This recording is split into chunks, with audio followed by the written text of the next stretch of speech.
Donc, l'idée de ce webinaire, c'est donc de vous présenter un peu la nouvelle campagne d'appel à projet 2023 pour le programme SMS numérique. Donc, la présentation va se dérouler en 4 points. Tout d'abord, on va faire un focus un peu sur le Ségur numérique pour le secteur médico-social, social et médico-social. Donc, qu'est-ce qu'il recouvre? Quels sont les enjeux aujourd'hui de ce dispositif? Les leviers financiers qui découlent du Ségur numérique pour le secteur social et médico-social, et donc le programme ESMS numérique en particulier, on va bien vous décliner toutes les, toutes les subtilités de l'appel à projet 2023 et en pratique concrètement comment vous pouvez déposer votre candidature cette année pour le programme SMS numérique. Et voilà, et pour aller plus loin, en fait, il y aura dans cette présentation tout un tas de ressources, notamment en ligne, et aussi des contacts pour aller plus loin à la fin du webinaire et éventuellement nous contacter. Voilà. Donc, les objectifs du Ségur du numérique. Donc, le Ségur du numérique, c'est un volet donc, du Ségur qui a été créé dans l'objectif en fait de favoriser les échanges d'informations afin d'améliorer la coordination des parcours des usagers entre les différents secteurs, donc que ce soit social, médico-social, mais aussi sanitaire. Donc, c'est un investissement historique puisque ça représente près de 2 milliards. Et en particulier, 630 millions sont dédiés au secteur du médico-social pour la période de 2021 à 2025. Il est financé quasi intégralement par le plan de relance et résilience européen.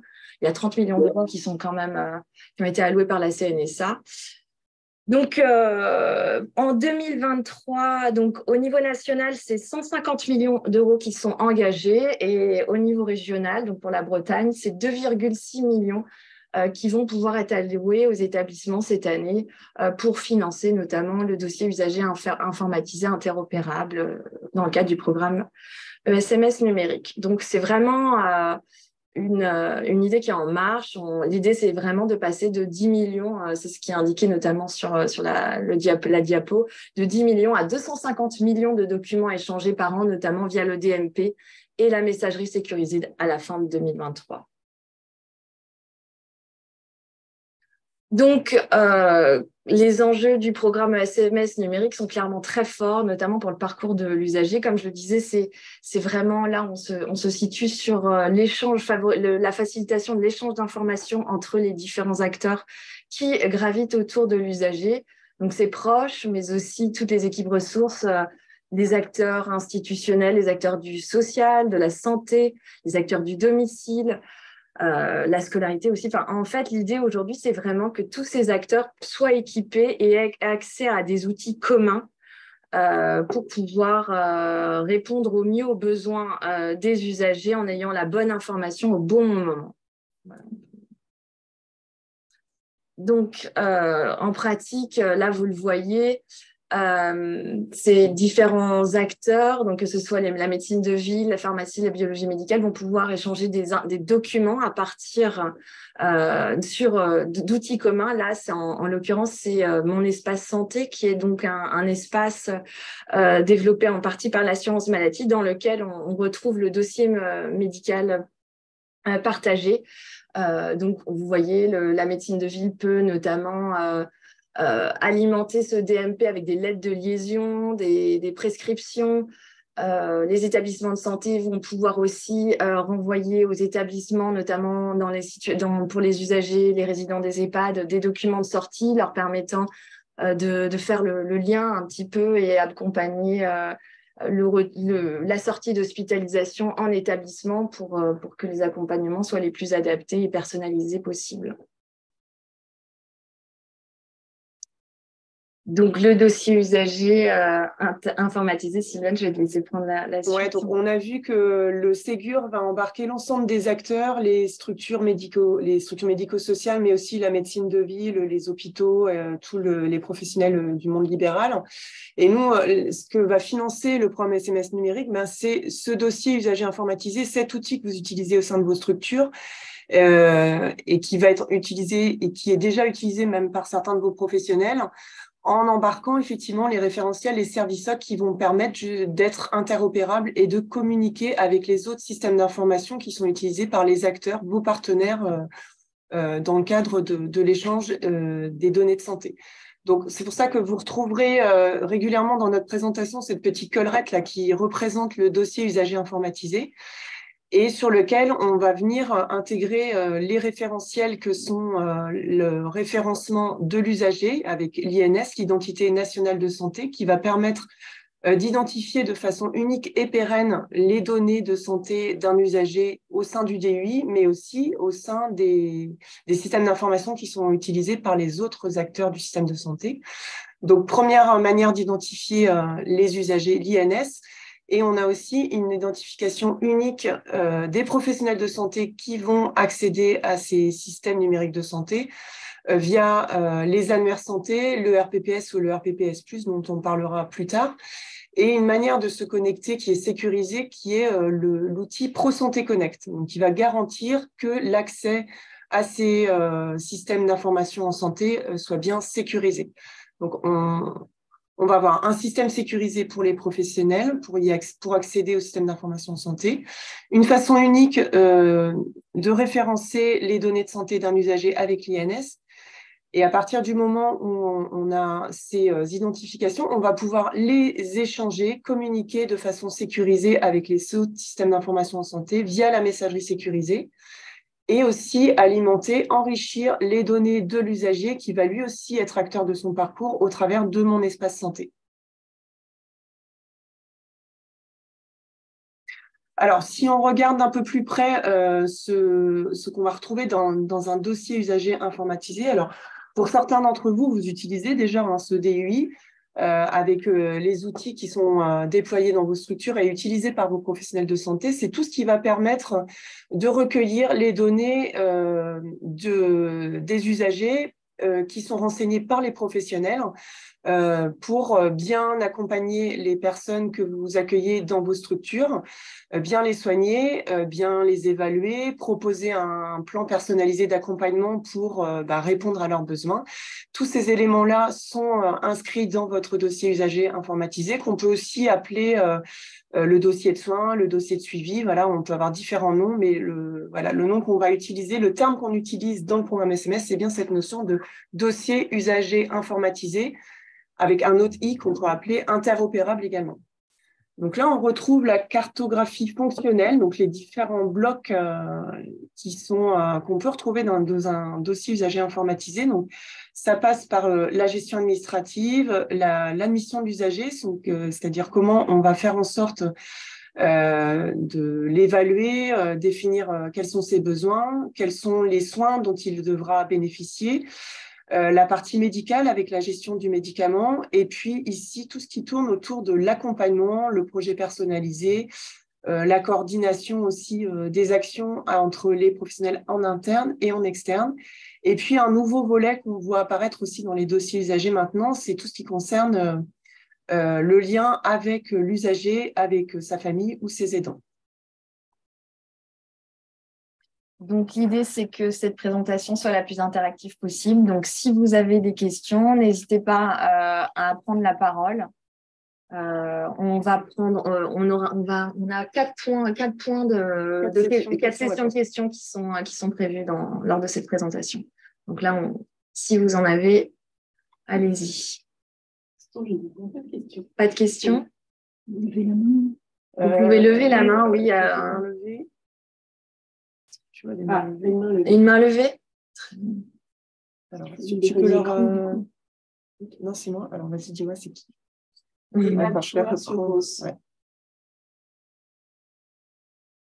Je ne vois pas, c'est qui tu m'as dit? Les pas de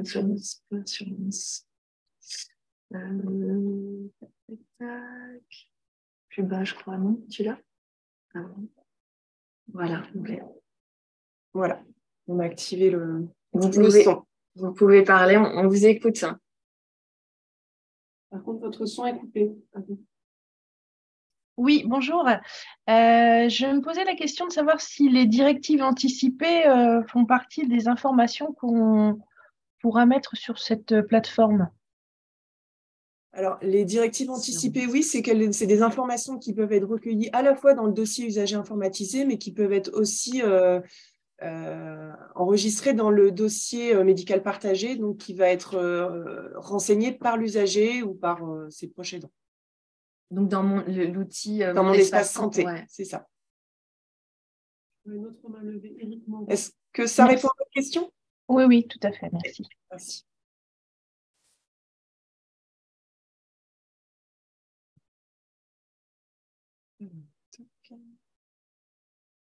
Allez-y, monsieur Moreau, juste que vous activez votre micro. Alors, est-ce que vous m'entendez? Oui, tout à fait. Oui, alors je pilote moi une structure où j'ai plusieurs services sociaux, plus que médico-sociaux. J'ai un SAVS qui n'est pas un SAMSA, j'ai des services de protection de l'enfance, j'ai principalement un service de protection juridique des majeurs avec un logiciel qui est plutôt dédié à cette mission, qui est en phase de certification pour toute la partie Ségur numérique.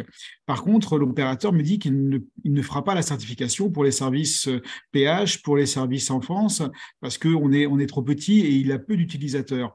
Est-ce que ça veut dire que pour ces autres services, je vais devoir changer de logiciel et prendre un logiciel certifié? Ce qui me pose question dans la mesure où je ne vois pas forcément en quoi je suis concerné par les données médicales. Si je prends le SAVS, c'est un service d'accompagnement à la vie sociale, je n'utilise pas de données médicales, je n'ai pas accès au dossier médical, logiquement. Alors, en fait, il ne faut pas réagir quand, au niveau données médicales, on parle là de données de santé au sens large. Donc, tout ce qui touche à la prise en charge, à l'accompagnement de la personne, donc ce n'est pas forcément une donnée médicale au sens propre du terme. C'est vraiment tout ce qui touche à la prise en charge de l'usager qui est considéré comme une donnée de santé et donc qui a vocation à être échangée de manière sécurisée. Oui, mais mes professionnels, mes salariés ne sont pas des professionnels en santé, donc ils n'auront pas a priori de carte professionnelle pour accéder à ces données. Alors, tout dépend quelles sont les missions de vos professionnels. C'est quel type de professionnels qui interviennent?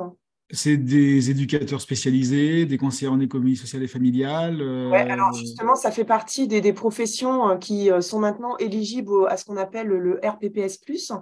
Donc, Oui. le répertoire des professionnels de santé qui, effectivement, a vu son périmètre élargi pour permettre justement à ces professionnels de pouvoir échanger de la donnée de santé. Donc, ils pourront être équipés, effectivement, de moyens d'identification électronique pour pouvoir échanger de manière sécurisée. Oui, et donc mais la question, c'est à quel titre, parce que c'est la problématique des mandats. Dans le cadre de SAVS, je ne vois pas en quoi mes salariés et moi-même, nous pourrions être autorisés à connaître les données de santé de nos usagers. En fait, donc, du coup, à quoi sert le logiciel? Ce qui expliquait Madame Rien, c'est vraiment les données de santé doivent être vraiment comprises au sens large. On ne parle pas seulement de données médicales au sens pur.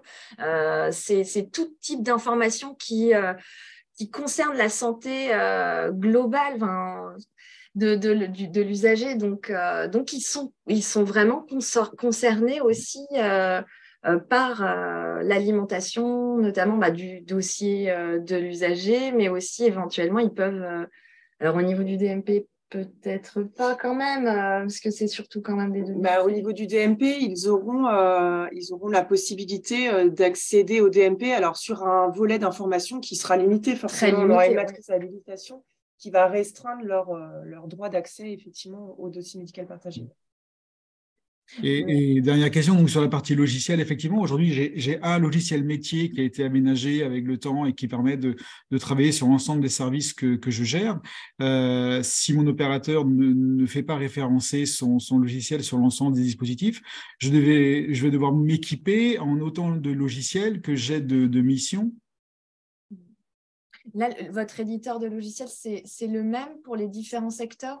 Oui, tout à fait. C'est la société Onyx qui travaille sur un logiciel qui s'appelle Ellipse, qui est spécialisé particulièrement sur la partie protection juridique des majeurs et qu'on a fait évoluer avec le temps et qui aujourd'hui intervient sur les services de prestations sociales, de protection de l'enfance, sur le service d'accompagnement à la vie sociale, sur les résidences accueil. Mais il me dit qu'il ne fera pas un référencement sur tous les dispositifs parce qu'il n'a pas assez de clients qui interviennent sur ces dispositifs-là. Donc, ce n'est pas rentable pour lui, il ne peut pas. Mais il y a quand même un volet qui sera référencé Ségur. Oui, mais sur la protection juridique des majeurs uniquement. Et ce qui Et veut du dire coup, que c'est pas le même volet que la protection de l'enfance ou que la PH. Donc, logiquement, c'est pas compatible. Et vous en êtes satisfait aujourd'hui sur le volet protection de l'enfance, par exemple, du logiciel, en termes Ah oui, de... oui, tout à fait. Ok. Parce que normalement, à partir du moment où le logiciel est référencé Ségur dans c'est un ou deux dans couloirs, un couloir, en dans un... fait, vous pouvez bénéficier du financement ESMS numérique, donc du financement qui est alloué à la grappe d'établissements, enfin de structures qui composent la grappe. Donc, vous êtes éligible. Par contre, effectivement, ce que vous ne pourrez pas avoir sur les structures sur lesquelles il n'est pas référencé, c'est la partie financement sens dont on parlera tout à l'heure. qui Oui, permettent alors, de lancer la mise en place. Ouais. on bénéficie du financement SONS pour la partie MJPM. Donc, il est déjà sur ce dispositif-là. Le problème, c'est que je ne pourrais pas constituer de grappe comme il n'y a pas suffisamment pour la protection de l'enfance et pas suffisamment d'utilisateurs sur cette partie-là. Bon, j'ai On peut-être pourra pas en discuter si vous voulez de façon plus Ouais, spécifique. ouais, tout à fait. On va prendre les autres questions si ça vous en est pas. Ok, merci de votre intervention. Merci. Oui.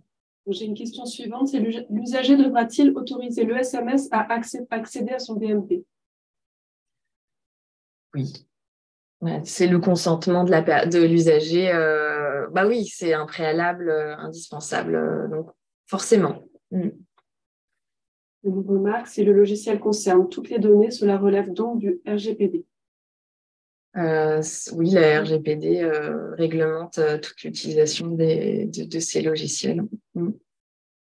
Et une question, donc, les DUI actuellement utilisés dans le social sont-ils évolutifs ou faut-il réinvestir dans un nouveau DUI, sachant que l'opérateur actuel ne demandera pas la labellisation et qu'il nous oriente vers l'achat d'un nouveau logiciel? Quelles obligations ont-ils?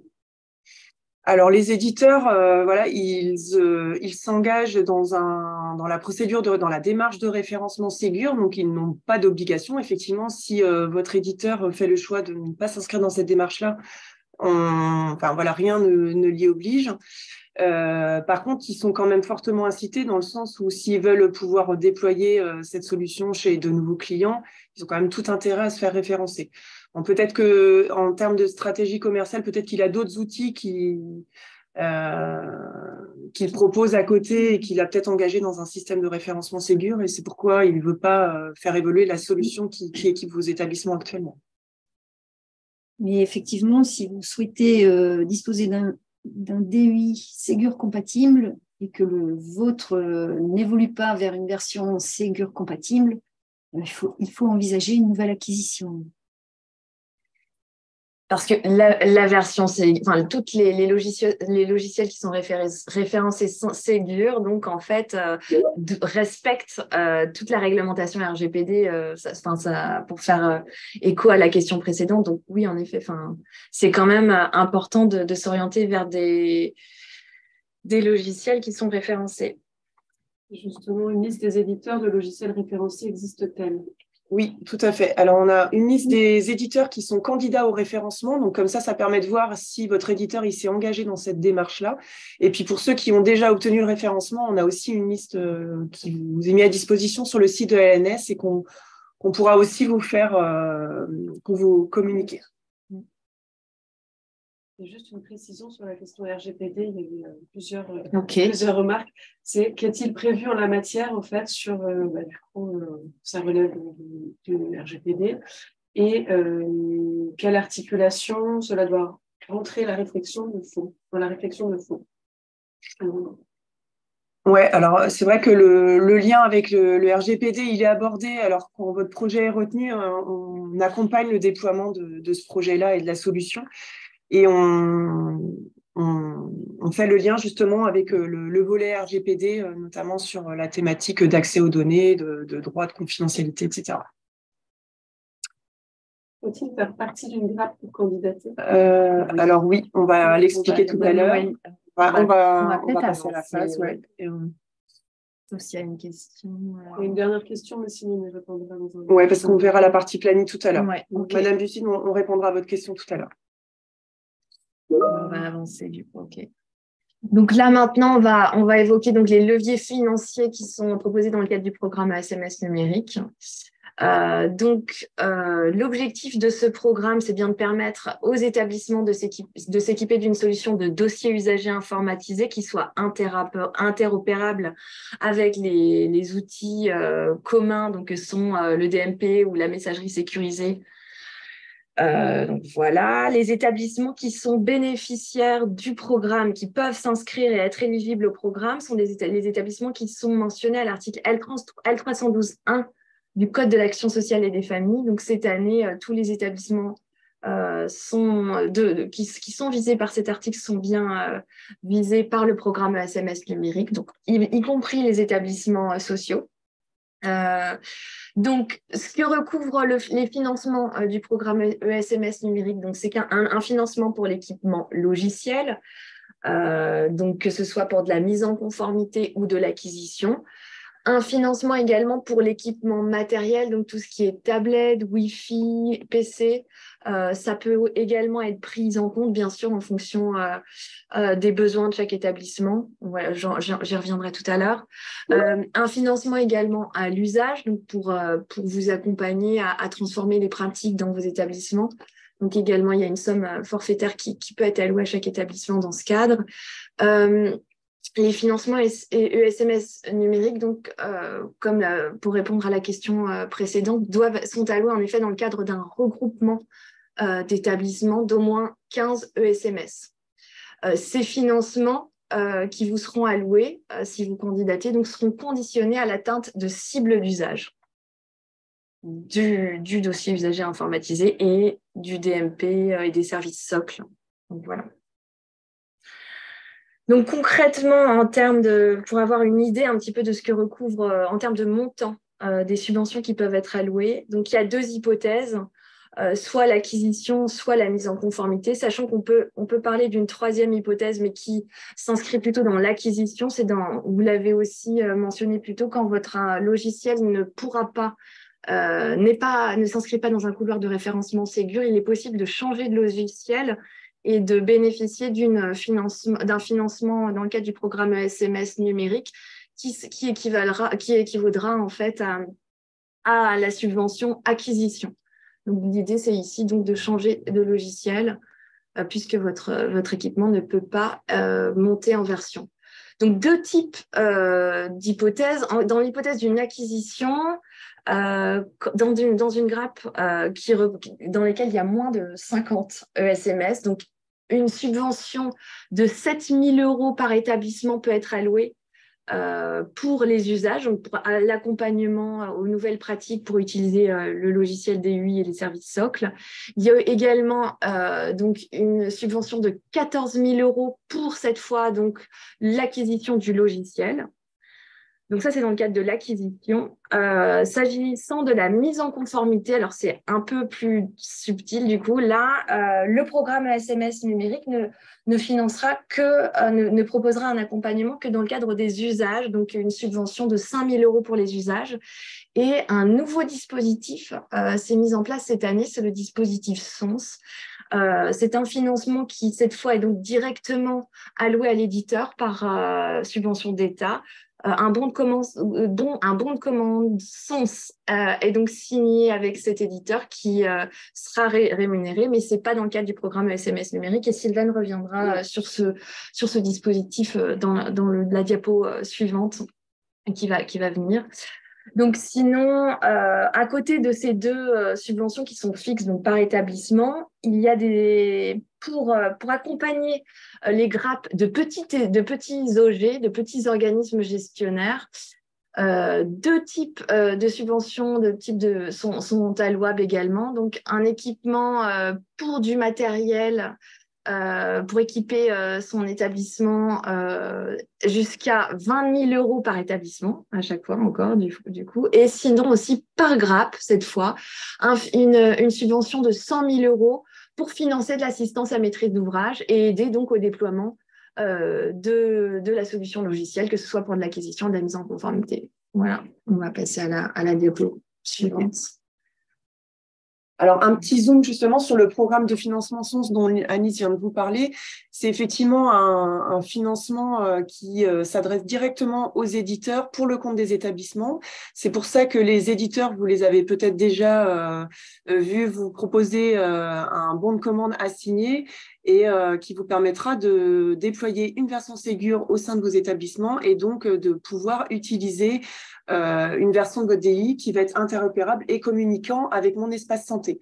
Donc, cette prestation Ségur, elle recouvre un périmètre qui vous permettra déjà de pouvoir utiliser ces référentiels et services simples au niveau de la version de votre outil. Elle couvre aussi la partie frais d'installation, configuration, voilà, tout le paramétrage que l'éditeur doit vous mettre en place pour que ces différentes fonctionnalités puissent fonctionner de façon correcte dans votre établissement. Ça recouvre aussi toute la partie maintenance corrective de ce nouveau périmètre. Et donc là, cette maintenance-là, elle s'étend sur 6 années, donc ce qui est quand même intéressant. Elle recouvre aussi la prestation Ségur, la partie accompagnement que l'éditeur doit vous proposer pour obtenir ce qu'on appelle les certificats logiciels.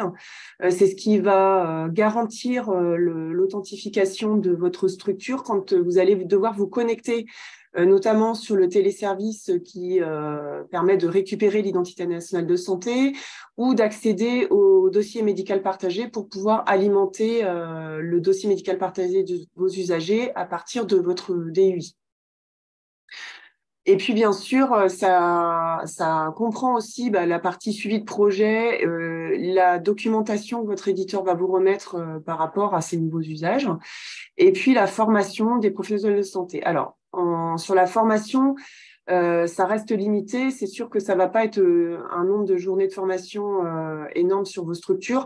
Ce qu'on rencontre assez régulièrement, c'est que l'éditeur va vous mettre à disposition soit des vidéos, soit du e-learning, soit vous proposer une session webinaire de 2 heures qui vous explique comment les professionnels peuvent utiliser ces nouveaux services numériques en santé. Donc ça, c'est ce qui est financé par la prestation Ségur et qui va être versé directement à l'éditeur au travers du programme SONS. En revanche, ce que ne finance pas cette prestation, c'est le financement des boîtes aux lettres. On a parlé tout à l'heure que le DUI devait être interopérable et devait permettre d'échanger de la donnée de santé au travers de la messagerie sécurisée. Ce qui veut dire que la messagerie sécurisée qui va être accessible directement depuis votre dossier usager informatisé, elle s'appuie sur des boîtes aux lettres de messagerie sécurisée. Et c'est le financement de ces boîtes aux lettres qui n'est pas couvert par la prestation Ségur. Donc, ce sera à la charge de l'établissement de prévoir le financement de ces boîtes aux lettres. De même, si vous n'avez pas installé les dernières versions sur lesquelles s'appuie la version Ségur que va vous mettre à disposition votre éditeur, si vous avez un rattrapage de versions à prévoir, ce coût de mise à jour des versions sera aussi à la charge de l'établissement. Et puis, s'il y a besoin d'engager des frais d'infrastructure, changer un serveur ou le faire évoluer ou changer le système d'exploitation, etc., c'est aussi des coûts supplémentaires qui seront à la charge de l'établissement pour permettre l'installation de cette version Ségur. Petit élément de calendrier qui n'est pas neutre non plus, et c'est aussi pour ça que les éditeurs qui sont actuellement référencés vous poussent un petit peu à la signature des bons de commande SONS. C'est qu'ils sont contraints à un calendrier de financement qui se terminera le 10 janvier 2024. Alors, vous allez me dire, on n'y est pas encore arrivé, mais ça va venir vite. Et puis, il y aura un effet entonnoir sur la fin de l'année qui va sans doute leur poser problème pour pouvoir déployer de façon effective aussi les versions au niveau de vos établissements. Donc, on vous invite, notamment si vos solutions sont référencées Ségur, à signer le bon de commande SONS. Et je compléterai les propos de Sylvaine en vous précisant que le dispositif SONS, il est accessible à titre individuel ou dans le cadre d'une grappe. C'est vrai que tous les établissements ne vont pas forcément rejoindre une grappe. Et si vous êtes dans un projet de mise en conformité, à titre individuel, vous pouvez aussi bénéficier de cette prestation, de ce financement. Donc, les principales évolutions et donc nouveautés de cet appel à projet, c'est qu'en effet, donc la solution pour être DUI doit être référencée Ségur vague 1 pour pouvoir bénéficier de la subvention de l'appel à projet. Cette année, il n'y a plus d'obligation d'encadrement par le système d'acquisition dynamique national, le RESA. Donc, c'est une simple mise en concurrence qui doit avoir lieu. Donc, c'est beaucoup plus simple normalement pour vous. Pour les projets d'acquisition. Pour les projets d'acquisition, oui. Cette année aussi, donc, il y a une facilitation d'accès au financement SMS numérique pour les GHT. Cette fois, donc il y a plusieurs conditions. Le référencement d'éditeur doit être fait dans le couloir donc hôpital. Il doit démontrer en effet la capacité à couvrir les besoins du cahier des charges numérique médico-social. Et le SMS du GHT ne doit pas avoir été financé. Donc là, clairement, on est vraiment dans le cadre de l'absence de double financement. C'est la même hypothèse pour toutes les démarches de candidature dans le cadre de cet appel à projet. Donc, il est également, cette année, c'est aussi une grande nouveauté possible de rejoindre, pour des établissements isolés, de rejoindre une grappe qui est préexistante. Donc, c'est un dossier de candidature distinct qui doit être présenté et déposé donc, sur la plateforme Galis. Si jamais vous avez des questions à ce sujet, là, je vous invite à me les poser dans la session de questions qui va avoir lieu plus tard. Mais voilà, clairement, c'est un projet distinct avec un calendrier et des modalités de financement aussi distinctes, sachant que le calendrier, quand même, doit être autant que possible proche du calendrier initial de la grappe préexistante. C'est pour ça qu'on vous invite, si c'est possible, à déposer le projet le plus tôt possible. Une dernière chose, donc les projets multirégionaux et nationaux cette année sont à déposer avant le 15 juin 2023. L'année dernière, les possibilités de dépôt étaient quand même beaucoup plus étendues dans le temps. Donc voilà, c'est une autre distinction cette année. Donc si vous avez des questions, c'est le moment. J'ai une première remarque. Juste pour les questions auxquelles on a déjà répondu, si vous pouvez baisser vos mains, comme ça on voit en fait les nouvelles mains levées, ce sera plus pratique. Et j'ai une question, donc comment constituer une grappe? On va y venir dans la prochaine, ça fait partie prochaine partie de la présentation. Et vous, d'autres questions?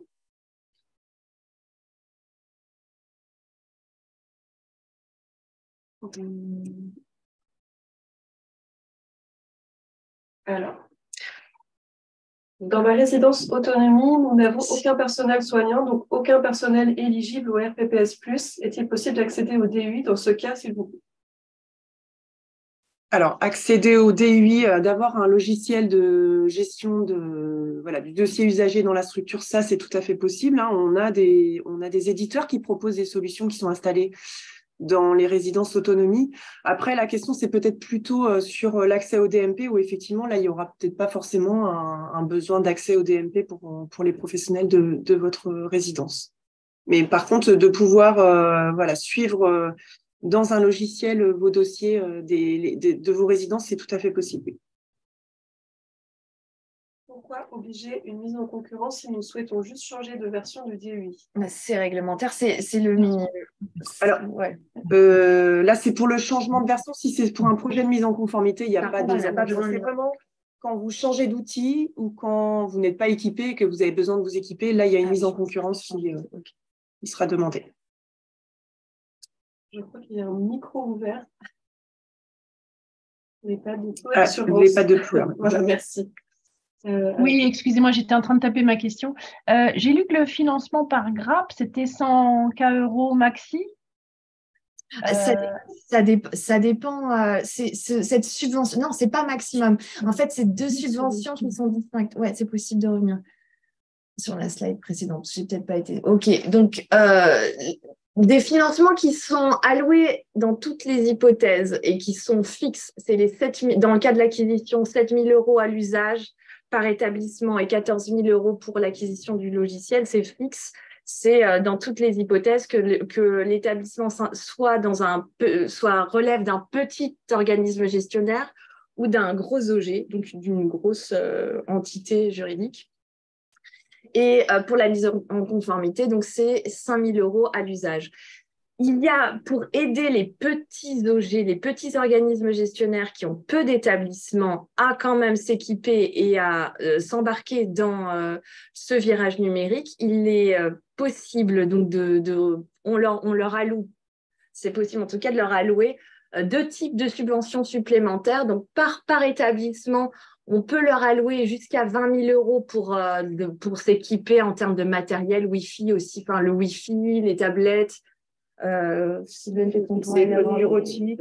Voilà, jusqu'à 20 000 €. Alors après, c'est sur justificatif, il nous faut des devis. L'idée, c'est quand même qu'il y ait un besoin, voilà, on contrôle, que ce soit justifié.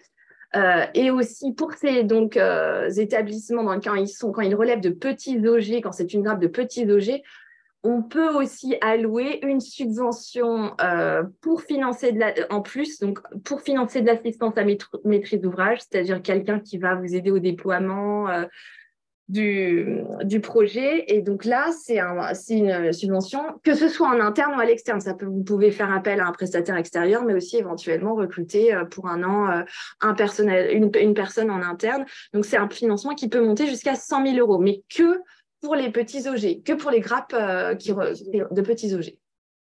Voilà. Okay. Merci. Une nouvelle question. Peut-on valider le bon de commande SONS dès aujourd'hui avec notre éditeur en cours de référencement et en parallèle candidater à ESMS numérique? Oui, on vous invite à le faire. Ouais. Si le numéro de finesse prédomine, alors une association gérant plus de 15 établissements est-elle considérée comme une grappe à elle seule? Oui, tout à fait, oui. Nous avons déjà été retenus à un appel à projet ESMS numérique dans une grappe. Est-il possible de solliciter de nouveau la partie accompagnement et accompagnement?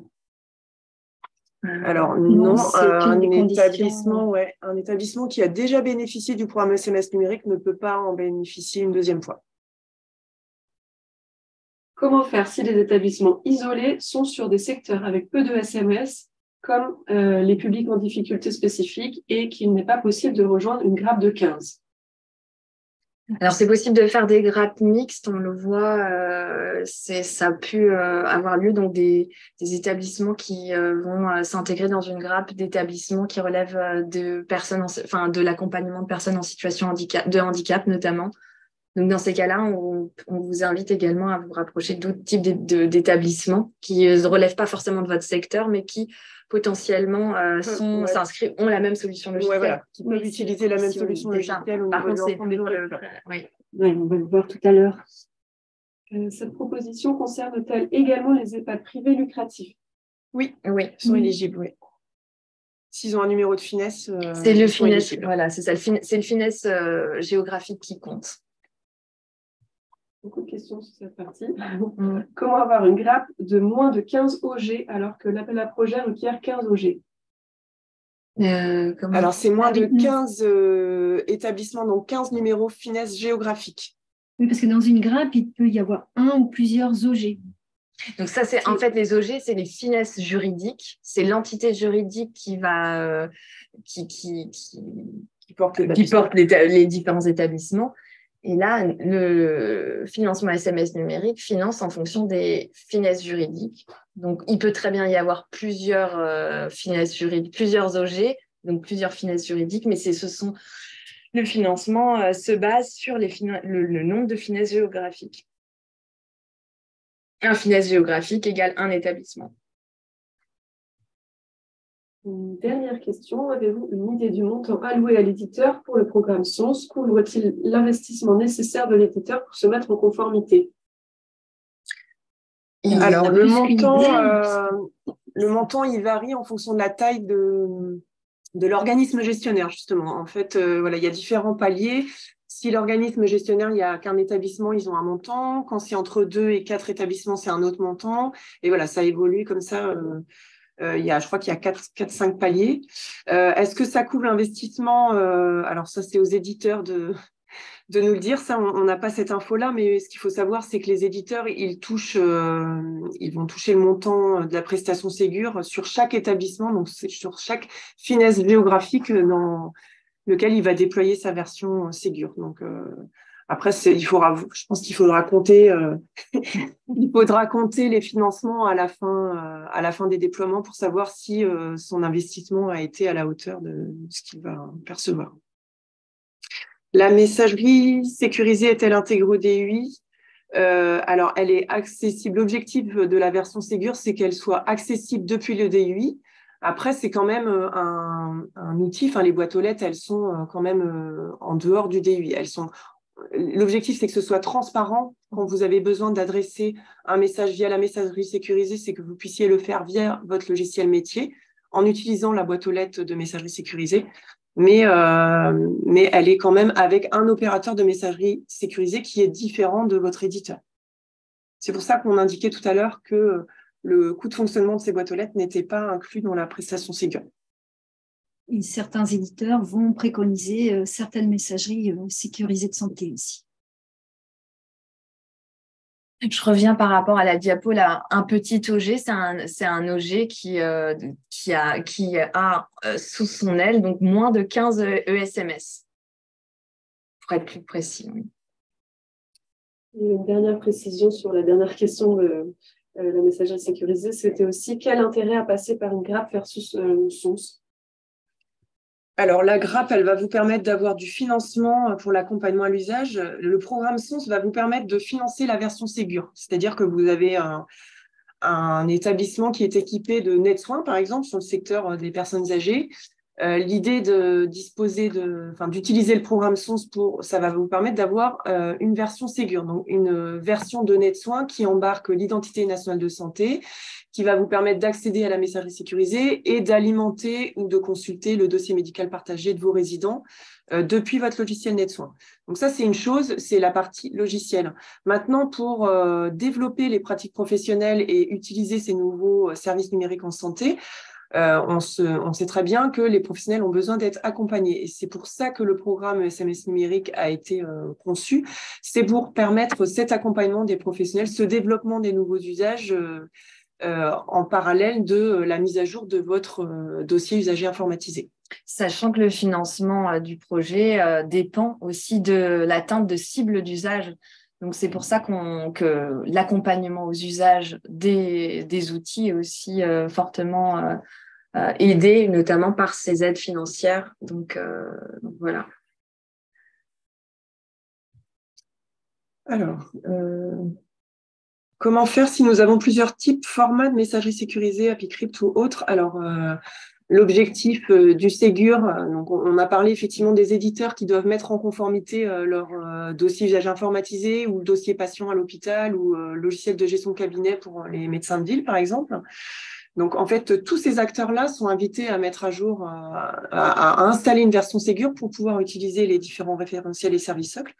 Et en parallèle, les opérateurs de messagerie sécurisée sont aussi invités à rentrer dans une démarche de référencement Ségur pour utiliser une seule et même messagerie de santé qui est le format MS Santé, qui sera l'unique format d'échange qui sera quelque part autorisé pour échanger des données de santé à l'avenir. Donc, y compris API Crypt a fait évoluer aussi sa solution pour qu'elle soit compatible avec MS Santé. Oui, l'idée, c'est vraiment que tous les acteurs montent en compétences et aussi en outils et puissent partager des outils communs. Donc oui, le Ségur du numérique, il y a un volet médico-social, mais tous les autres acteurs sont aussi accompagnés pour utiliser ces outils et pour bénéficier de nouveaux logiciels qui soient référencés Ségur. Et donc voilà, l'idée, c'est de faciliter en effet la coordination des parcours. Alors, il y avait une question tout à l'heure de Madame Bussine, effectivement, à laquelle on n'avait pas répondu, on s'en excuse. Quel délai pour les associations de protection de l'enfance sans aucun logiciel et partant de très loin côté informatique? Alors, les éditeurs des solutions qui équipent les structures de protection de l'enfance, ils sont aussi dans une démarche de référencement, donc ils sont aussi en train de préparer le terrain pour vous mettre à disposition une version Ségur. Et en termes de référencement, ils avaient jusqu'au mois de mars, il me semble, là, pour déposer ce qu'on appelle les dossiers de preuve pour montrer que leur solution elle est bien compatible avec ce qu'il leur est demandé en termes d'exigence sur la partie Ségur. Et donc, vous pourrez aussi regarder sur le site de l'ANS quels sont les éditeurs qui se sont engagés dans cette démarche de référencement, en sachant que pour l'instant, on n'a pas de solution référencée Ségur sur le couloir protection de l'enfance, mais voilà, c'est en cours et vous pourrez en bénéficier effectivement.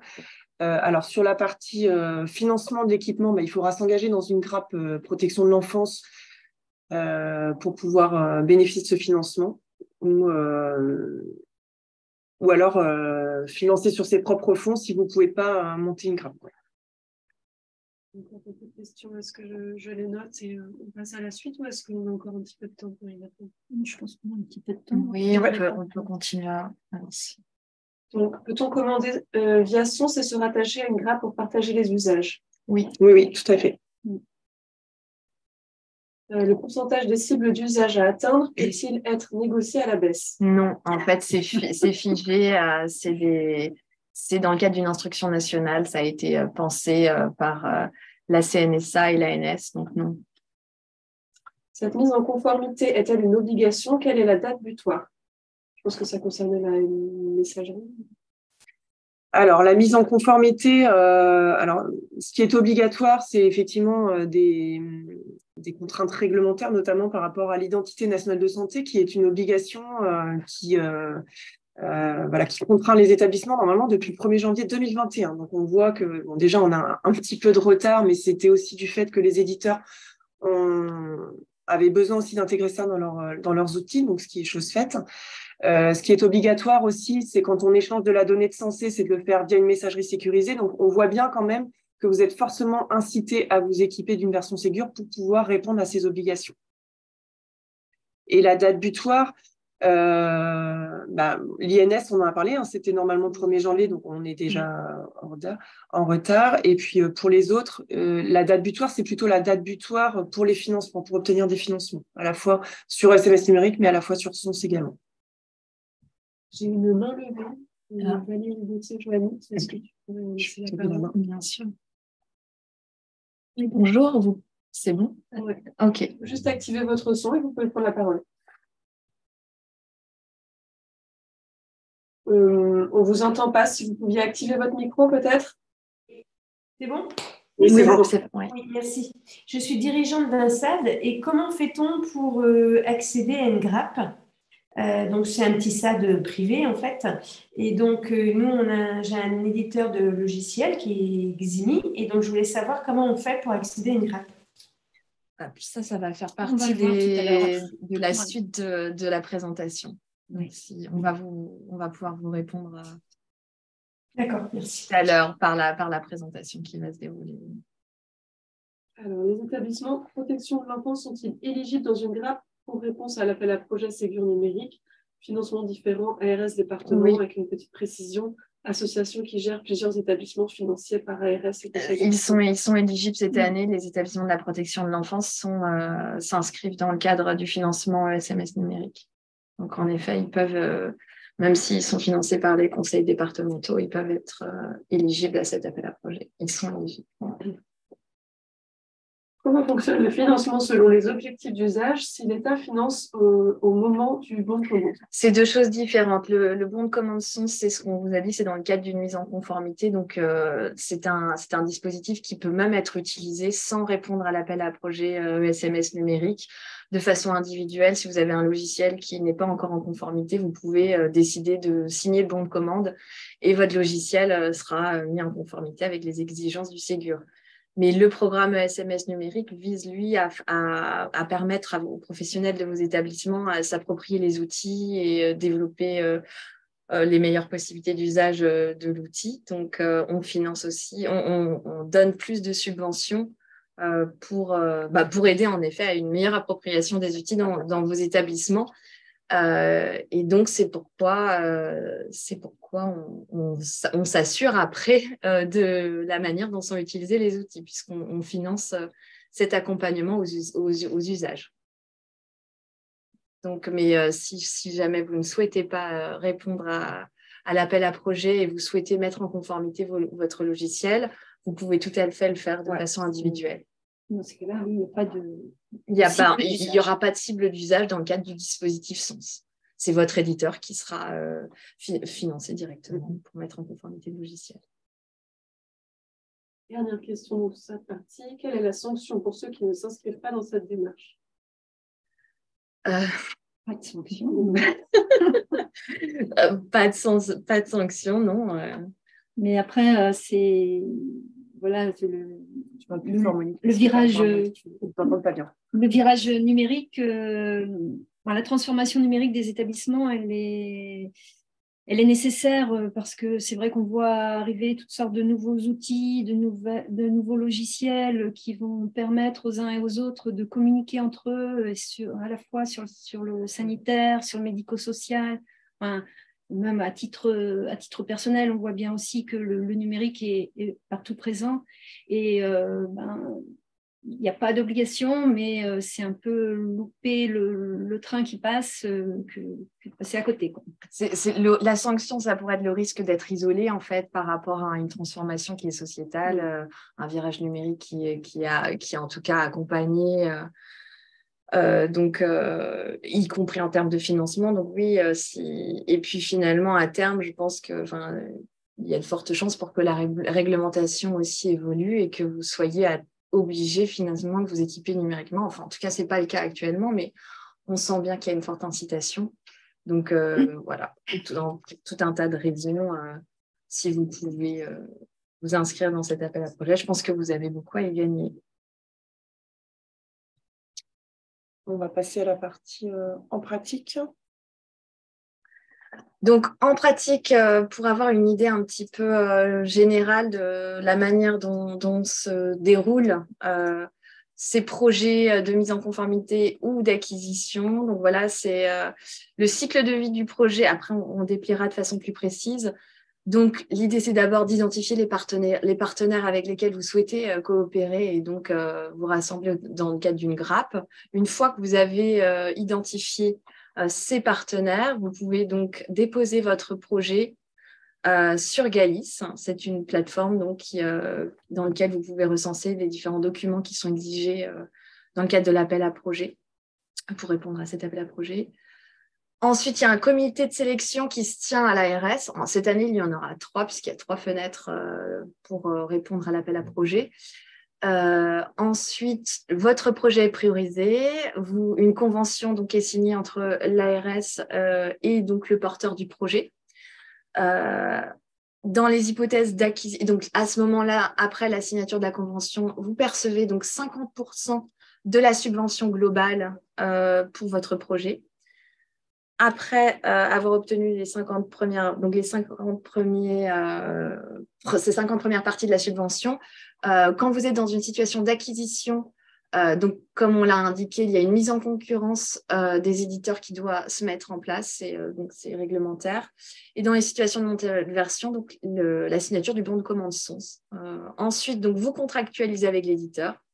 Dans les situations de mise en conformité, normalement, votre projet doit se dérouler sur 3 mois. Enfin, en tout cas, le déploiement doit se dérouler dans les 9 mois à suivre, plutôt. Excusez-moi. Et pour des projets d'acquisition, c'est 18 mois pour le déploiement, que ce soit pour l'accompagnement aux usages, la conduite du changement dans le cadre de vos établissements. Au cours de ces 18 mois ou de ces 9 mois, il y a tout simplement, dans le cadre des acquisitions, il y a la validation du paramétrage de la solution, ensuite la validation du fonctionnement régulier. Donc une fois que tout fonctionne très bien et que vous nous apportez les preuves que le logiciel fonctionne dans les différents services, vous pouvez obtenir, après avoir déposé les preuves de ce fonctionnement régulier et aussi la fourniture de donc, ce qu'on expliquait, l'atteinte des cibles d'usage, vous pouvez percevoir les 50% restantes. Donc ça, ouais, voilà. Alors maintenant, comment on constitue une grappe? C'était la question qui nous était posée plus tôt. Donc, Monique, oui. Donc, tout d'abord, avant de réfléchir, de voir comment on construit une grappe, On va revenir sur ce qu'est une grappe SMS numérique. Donc, comme on l'a dit, hein, c'est un regroupement d'au moins 15 structures, 15 numéros de finesse géographique, composés d'un ou plusieurs organismes gestionnaires et qui ont un projet similaire et qui souhaitent coopérer ensemble sur ce projet. Et donc, projet similaire, ça veut dire acquisition ou mise en conformité d'un DUI Ségur, donc avec la condition indispensable que la solution soit la même pour tous. Donc, tout à l'heure, quelqu'un évoquait le fait de ne pas avoir assez de partenaires pour constituer une grappe sur son secteur d'activité. Effectivement, cet établissement peut se rapprocher d'autres établissements, d'autres secteurs d'activité, du moment qu'ils ont tous le projet de travailler sur une solution identique. Une évidence, il faut que les plannings de tous ces établissements, toutes ces structures soient en cohérence, hein, puisque vous allez mener un projet tous ensemble. Et en général, notamment sur les projets de déploiement, une ressource SI, un système d'information, une ressource, un expert technique ou une ressource technique informatique va piloter le projet. Alors, ce qui est important aussi dans une grappe, dans la constitution d'une grappe, c'est d'identifier un porteur du projet, un porteur de la grappe. Donc, c'est un établissement qui va prendre à la fois en charge l'animation de la grappe, hein, parce qu'une grappe, vous allez voir, ça ne se constitue pas du jour au lendemain. Il faut travailler ensemble dans un même objectif de candidature. Et donc, la deuxième mission de ce porteur sera effectivement d'assurer le portage financier une fois que la candidature sera retenue. Donc, voilà ce que c'est qu'une grappe ESMS numérique. En général, les grappes sont… Voilà, les établissements rejoignent des grappes qui sont soit des grappes territoriales ou départementales, des grappes régionales. On a pas mal de grappes qui fonctionnent sur les 4 départements. Et Anis, tout à l'heure, vous a évoqué aussi le cas des grappes interrégionales, puisqu'on a aussi ce cas-là d'établissements qui sont vraiment très éloignés géographiquement. Et le cas de grappes nationales qui, là, concernent plus des organisations plutôt nationales. Donc, voilà pour la grappe, ce qu'est une grappe. Et maintenant, comment, puisque vous vous posez la question de savoir comment rejoindre, constituer une grappe, donc il faut savoir que la grappe, au démarrage, elle n'existe pas. Hein. C'est vraiment la volonté d'au moins 15 structures de travailler ensemble qui constituent la grappe. Donc, dans un premier temps, vous allez avoir une réflexion, je vais dire, individuelle, hein, de savoir ce qu'est votre projet, ce qu'est le projet de votre établissement. Est-ce que c'est une acquisition ou une mise en conformité d'un DUI version Ségur? Ça, c'est indispensable. Donc, vous allez vous poser la question de savoir sur quelle période vous l'envisagez. Est-ce que c'est en 2023? Est-ce que c'est en 2024? Est-ce que…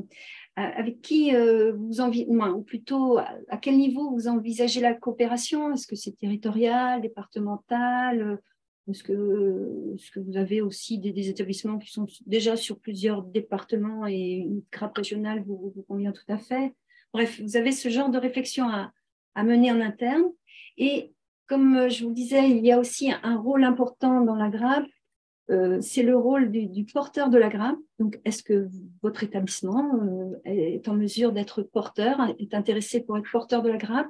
Est-ce que vous aurez un rôle un peu plus moteur sans être le porteur de la grappe, mais vous voulez apporter vos connaissances, vos compétences ou vos ressources, ou est-ce que vous êtes simplement partenaire de la grappe?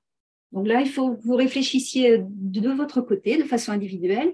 Et une fois que votre projet est à peu près ficelé en interne, eh bien, il faut que vous en parliez autour de vous. Il faut faire connaître ce projet. Donc, déjà au sein de votre établissement ou des structures qui composent votre organisation, il faut en parler. Il faut parler aussi à vos partenaires de proximité. Hein. On voit beaucoup d'EHPAD qui sont proches géographiquement et qui découvrent que le voisin a le même logiciel et le même projet. Donc, n'hésitez pas à parler à vos partenaires de proximité. Parlez-en aussi à vos fédérations, à vos associations. C'est vrai que les fédérations régulièrement vous informent aussi sur la constitution des GRAP. Parlez-en à votre éditeur. Lui aussi, il connaît les autres établissements du secteur qui ont le même logiciel que vous. Et évidemment, sollicitez-nous, ARS Bretagne, GCSI Santé et collectif, que ce soit Sylvaine, Anne-Lise ou moi, on prendra en compte aussi votre projet. Et donc, il faut vous faire connaître, il faut que vous aussi vous identifiez les partenaires potentiels, et il faut aussi identifier les GRAP qui sont en cours de constitution et donc qui recherchent des partenaires, puisqu'on a aussi des GRAP qui sont ou un ensemble de structures qui souhaitent travailler ensemble mais qui n'ont pas atteint le minimum de 15 établissements. Et c'est vrai que ce sont des informations que toutes les trois on a à disposition et je vous invite à nous contacter et notamment à contacter aussi le collectif pour vous aider dans cette démarche-là, parce que le collectif a une mission d'aide auprès des ESMS pour constituer les GRAP. Donc, une fois que vous les avez identifiés, vous les avez fatalement contactés, ces partenaires, ces futurs partenaires, et vous pouvez aussi vous informer sur les retours d'expérience des GRAP qui sont déjà en place ou qui ont déjà démarré un déploiement de DUI. Là aussi, toutes les trois, mais aussi le collectif a un rôle important à jouer là sur les retours sur le fait de vous fournir des retours d'expérience. Et donc, voilà, comme on dit, la mayonnaise va prendre et vous allez vous retrouver au sein d'une GRAP d'au moins 15 établissements et vous allez devoir travailler ensemble sur le projet de la GRAP, donc projet de déploiement d'un DUI, mise en conformité ou acquisition. Et donc, vous allez vous organiser en interne de la GRAP, vous allez définir des différentes instances, des modes de fonctionnement entre vous.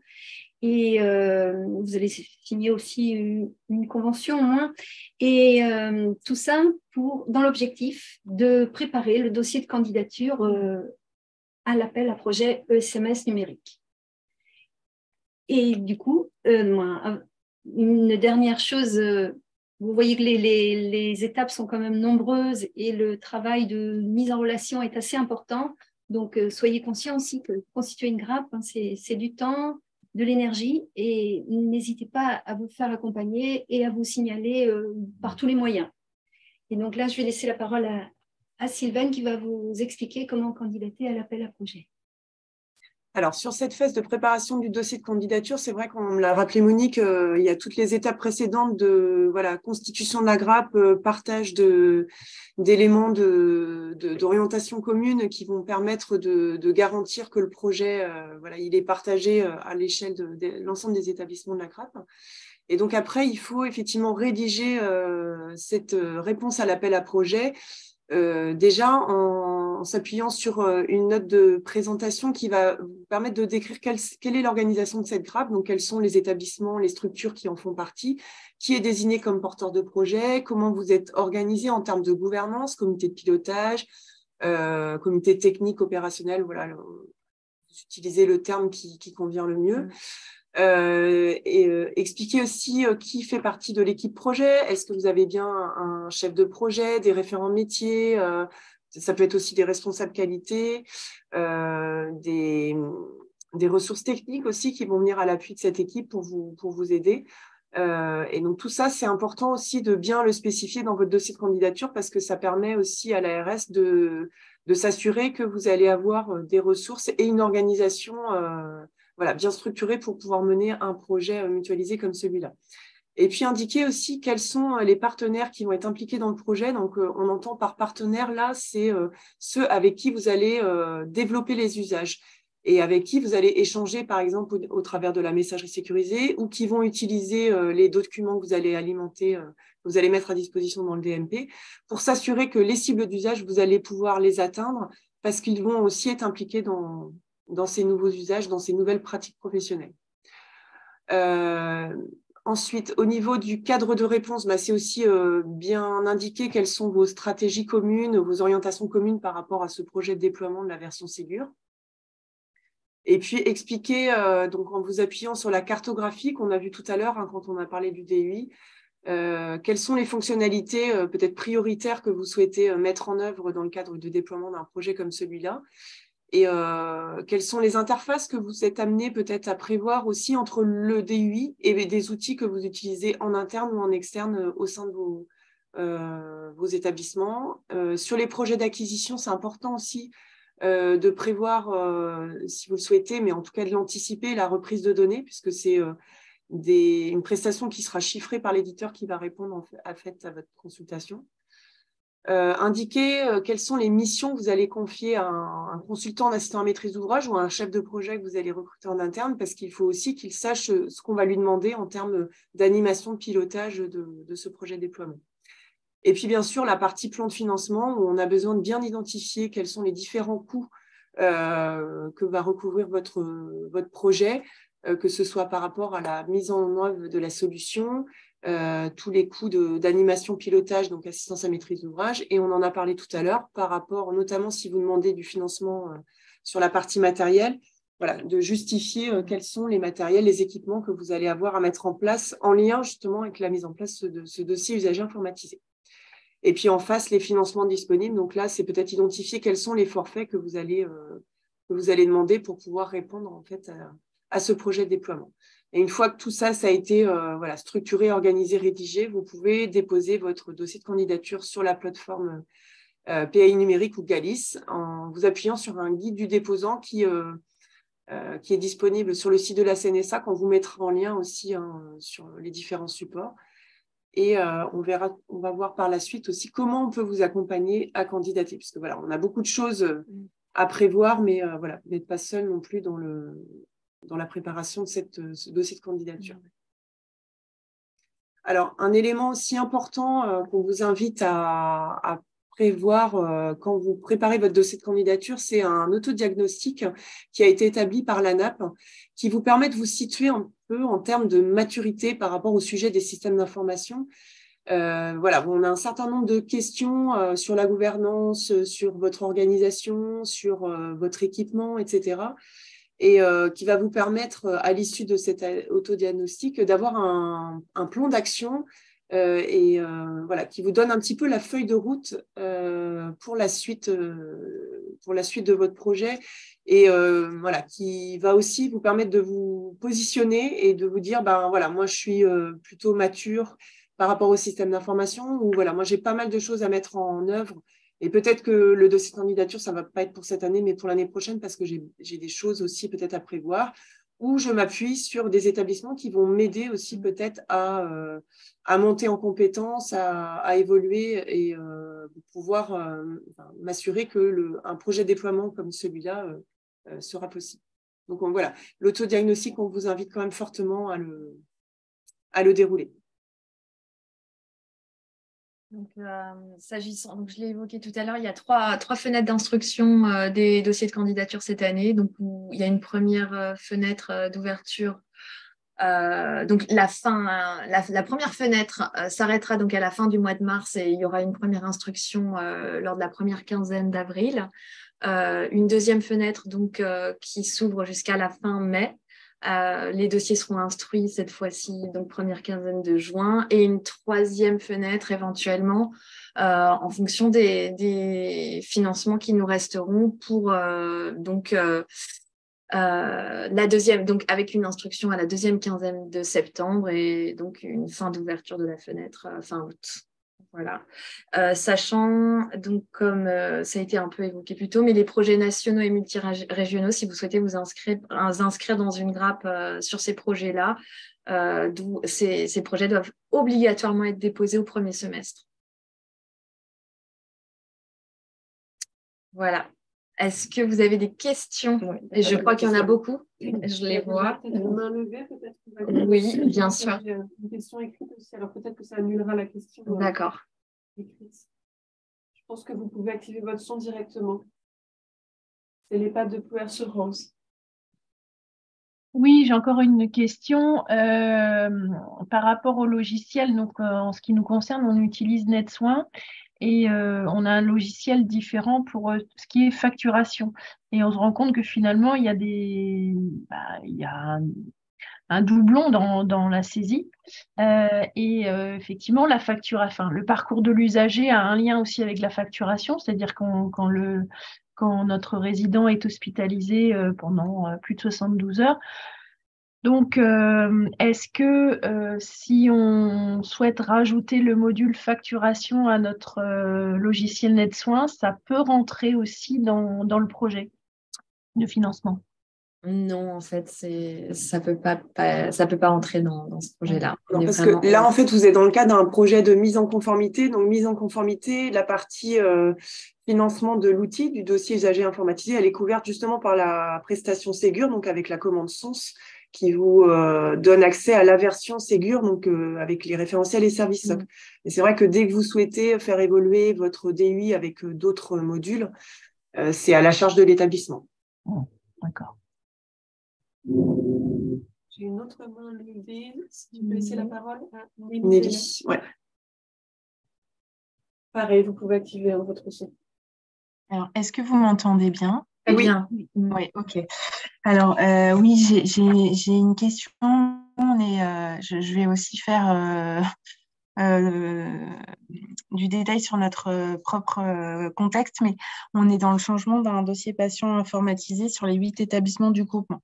Qui embarquent des ESMS. Donc, j'ai bien compris le deal de faire partie d'une grappe. Donc, je comprends que ça ne va pas être possible pour nous puisqu'il faut rentrer dans un calendrier qui va en cohérence avec les autres établissements de la grappe. En revanche, je me pose la question pour le financement à l'équipement. Il faut aussi faire partie d'une grappe pour ce financement-là? Oui. D'accord. Mais Okay. Votre projet, il est prévu pour quand? Eh ben, il est en cours, en fait. On a les premiers déploiements à l'automne. Ah oui, vous avez déjà En fait, on a déjà choisi la solution pour les 8 établissements du groupement. Donc, en fait, le projet est ficelé, en fait. Enfin, il va s'étaler sur 3 ans. Okay. Mais on ne peut pas avoir de mise en concurrence pour le coup, puisque c'est déjà choisi. Enfin, voilà. Okay. Et l'acquisition, c'est une version Ségur? Oui. Mise en conformité, oui, forcément. Il n'y aura pas de mise en conformité possible, parce que parfois, ok. Non, on va aller directement sur la version Ségur. Non, exactement. Ouais, malheureusement, non. D'accord. Oui. Donc, ce que j'avais pas bien compris, c'est pour le sens, mais pour les deux, en fait, il faut être dans une grappe. Quoi. Oui, sauf pour le sens, quoi. Sauf pour le sens, vous dites. Sauf pour le sens, en fait, pour de la mise en conformité, vous signez. Ah oui, d'accord. C'est individuel et oui, il n'y a pas besoin d'être dans une grappe.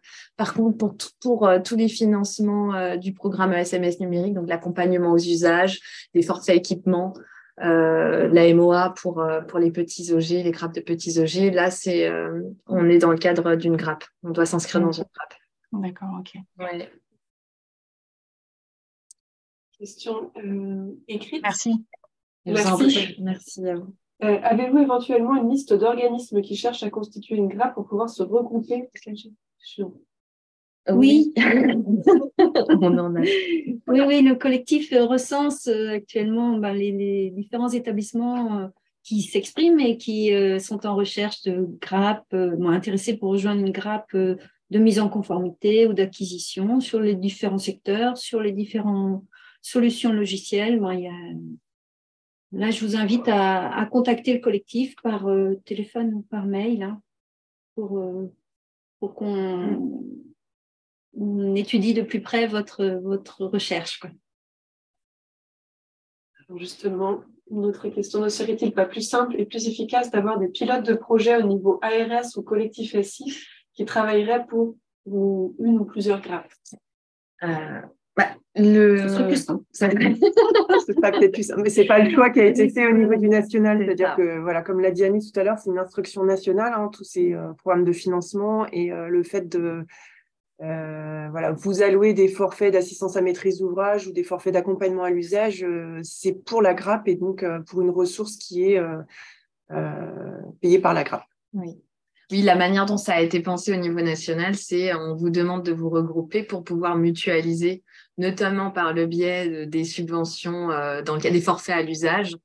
Vous mutualisez cette ressource éventuellement, enfin en tout cas pour les grappes de moyens ou petits OG, enfin pas petits, mais grappes, même grappes mixtes, moyens, petits ou moyens gros. L'idée c'est de mutualiser ces forfaits aux usages pour éventuellement soit recruter en interne de la ressource, un chef de projet qui accompagne dans tous les établissements la mise en place de la nouvelle solution. En tout cas, c'est la manière dont ça a été pensé au niveau du national et ça n'a pas été pensé comme devant être porté par, accompagné directement par des ressources régionales. Oui. Je vais donner la main à Madame Blomer. Je vais activer le son, pardon. Hop, hop. Bonjour, excusez-moi, en fait, sauf si ça m'a échappé, mais je voulais savoir le coût global que ça représente et derrière, enfin, ce que vous avez parlé de pourcentage de prise en charge, tout ça, mais quel est le delta, en fait, le reste à charge pour la collectivité? Enfin, est-ce que ça dépend d'une strate ou, enfin, voilà, moi, j'ai aucune idée du montant que ça peut représenter de mettre en place ce dispositif. Alors, tout dépend le cas de figure de votre structure. Est-ce que vous êtes déjà équipé d'un outil qui va pouvoir déployer une version Ségur ou est-ce qu'il faut que vous achetiez une nouvelle solution? Il y a un logiciel, mais je ne sais pas si effectivement l'éditeur est sur cette dynamique-là. Ouais, c'est une première question à lui poser. C'est quel éditeur ou quelle solution vous utilisez? Donc, c'est Up, Ah oui, un service d'aide à domicile. toutes leurs solutions sont référencées chez Up. D'accord, merci. Donc là, plus concrètement, il faut voir avec Up à ce qu'ils vous fassent un devis pour que vous puissiez passer commande de la version Ségur des solutions que vous utilisiez. Et ensuite, si vous souhaitez être accompagné pour le développement des usages, il faut faire partie d'une grappe. Merci. Alors, je ne sais pas si on l'a évoqué aussi par rapport aux financements qui sont proposés là, dans le cadre du programme SMS numérique. C'est vrai que dans le cadre de la candidature, il est important aussi que la grappe d'établissement, les établissements apportent une certaine contribution financière sur ce projet-là. Et moi, je pense que Annie, oui, en fait, il y a toujours une part d'autofinancement qui doit être inclus dans le projet. On ne finance pas intégralement le projet au niveau régional. Ça fait partie des règles, en tout cas, qui ont été posées au niveau de l'ARS Bretagne. L'idée, c'est aussi que vous montriez aussi votre investissement dans ces projets. Alors, il y a une question. Où trouver cet AAP? On vous remettra le lien pour pouvoir consulter l'ensemble des documents. Oui, on l'a à la fin, effectivement. Ouais. Outil de communication, alors, disponible. Alors, je ne sais pas ce que vous entendez, Madame Paquet, par outil de communication. Alors, on vous communiquera tout à l'heure un certain nombre de ressources sur lesquelles vous pouvez vous appuyer pour préparer le dossier ou voilà, consulter des informations sur le DUI. Et on a aussi au niveau du GCSI Santé Bretagne un site Ségur qui détaille un petit peu tous les éléments du programme et puis qui vous explique aussi comment fonctionnent tous ces référentiels et services socles notamment.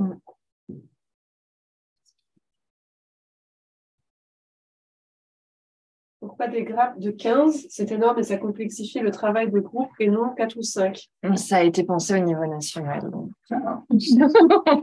Voilà. Il y a aussi un esprit qui, en principe, se développe au sein des grappes. On le constate sur les grappes qui ont démarré là.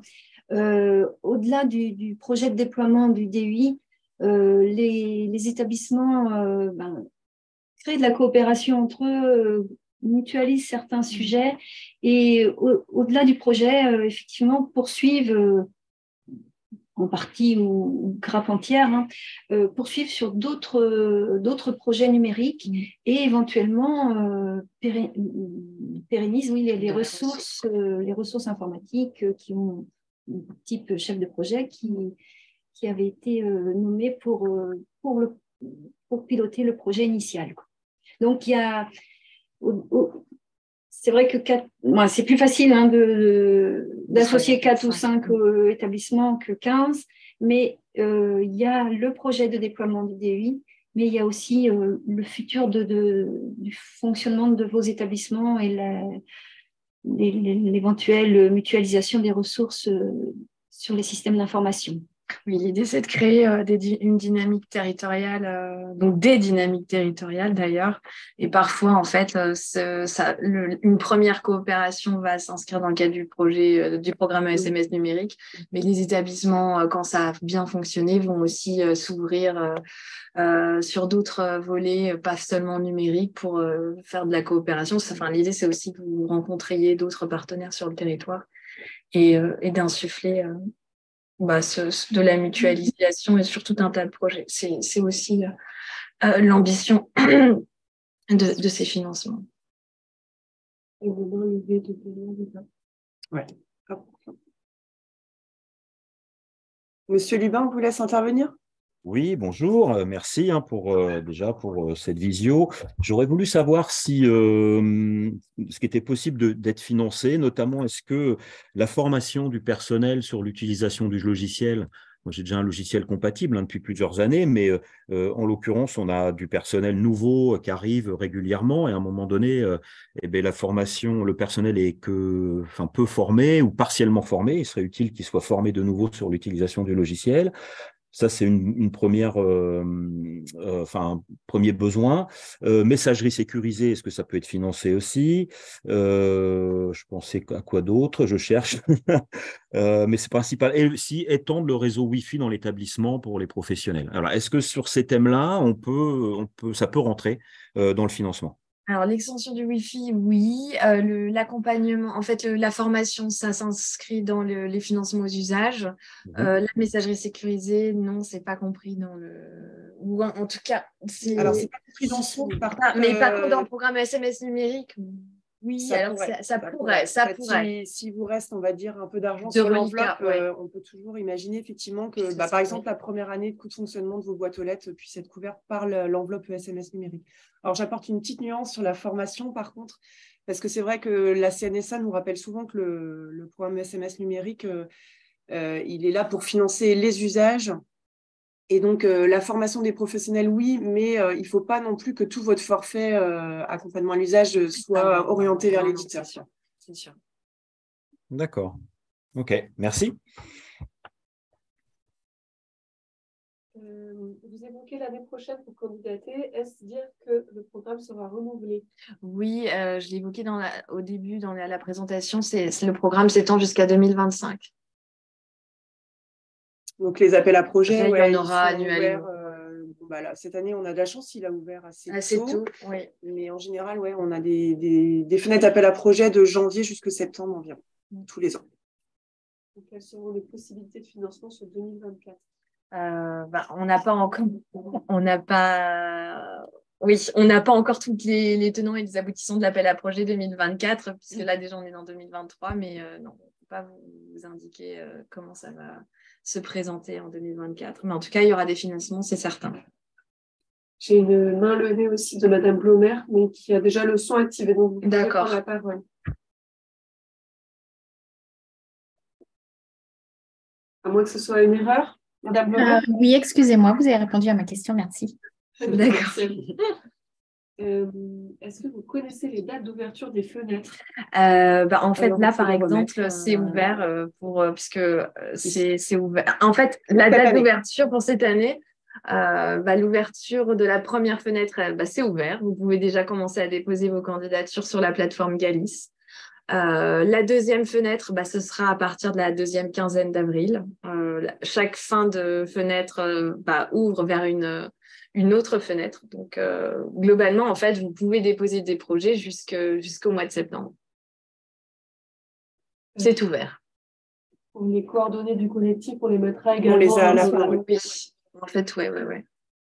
L'AMOA est-elle réservée aux OG de moins de 15? La subvention, la subvention le forfait pour l'assistance à maîtrise d'ouvrage de 100 000 €, oui, c'est que pour les petits OG. Mais par contre, c'est ce que j'évoquais plus tôt, vous pouvez très bien, dans le cadre des GRAP, et c'est là aussi l'intérêt des regroupements, mutualiser ces enveloppes d'accompagnement aux usages pour faire appel à un prestataire d'AMOA ou bien recruter en interne. Est-ce qu'on peut rappeler les financements à obtenir pour un ESMS, pour l'appel à projet, pour les usages? Pour les usages, donc quand on est dans une situation d'acquisition, c'est 7 000 € par établissement.